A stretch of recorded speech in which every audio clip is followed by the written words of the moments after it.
मंडळी, नुकताच पावसाळा सुरू झालाय आणि सगळ्या आयांना आणि बायकांना एकच प्रश्न पडलाय, तो म्हणजे शाळेतून भिजत घरी येणारं आपलं मूल. पावसाबरोबर आजारपण अगदी त्याच्या मागे मागे धावत येतं.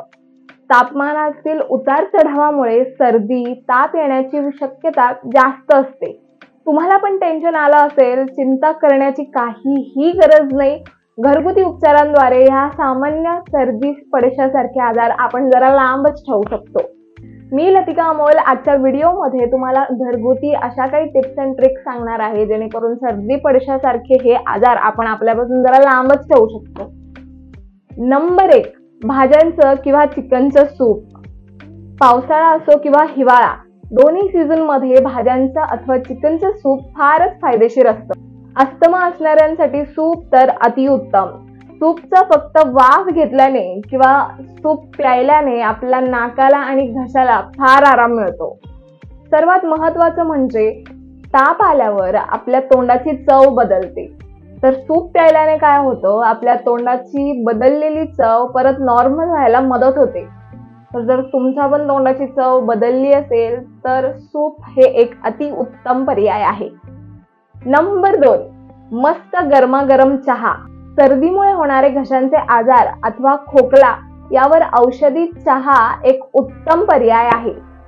औषधी चहा म्हणजे अद्रक, तुळस, काळी मिरी, सुंठ, गूळ, हळद या सगळ्या सामग्रीचा वापर करून तयार केलेला चहा औषधी चहा. औषधी चहा आपल्या घशासाठी फारच उपयोगी असतो. नंबर 3, व्हिटॅमिन सी असलेले पदार्थ कंझ्युम करणं. मोस्टली काय होतं, आपल्याला सर्दी झाली की सगळ्यात पहिले आपण एखादी गोष्ट जी टाळतो ती म्हणजे आंबट पदार्थ. ऑलरेडी आपल्याला सर्दी झालेली असते आणि आंबट खाल्ल्यामुळे अजून आपल्या घशाची वाट न लागो म्हणून आपण सगळ्यात पहिली गोष्ट टाळतो ती म्हणजे आंबट गोष्ट. म्हणजेच लिंबू म्हणा, संत्र म्हणा, आवळा म्हणा, अशा आंबट गोष्टी आपण टाळतो.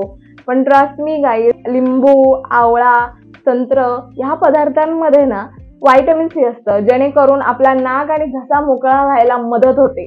Last but not the list, number 4, रोज सकाळी एक तरी फळ खाणे. शरीराला हेल्दी ठेवण्यासाठी रोज एक फळाचे सेवन करणं गरजेचं आहे. या फळांमध्ये सीझनल फळं असतील तर अति उत्तम. पावसाळ्यात आपण चेरी, जांभूळ, ब्लॅकबेरी, डाळिंब किंवा नाशपती फळ या फळांचं आपण सेवन केल्याने आपल्या शरीरात रोग प्रतिकारक शक्ती वाढते आणि सर्दी पडशासारखे आजार आपल्यापासून लांबच राहतात.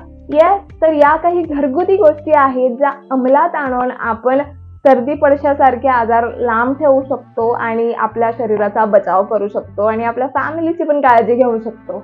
व्हिडिओ आवडली असेल तर नक्की लाईक करा, शेअर करा आणि सबस्क्राईब करायला विसरू नका. And yes, that's it for today's video guys. Thanks for watching. Bye bye.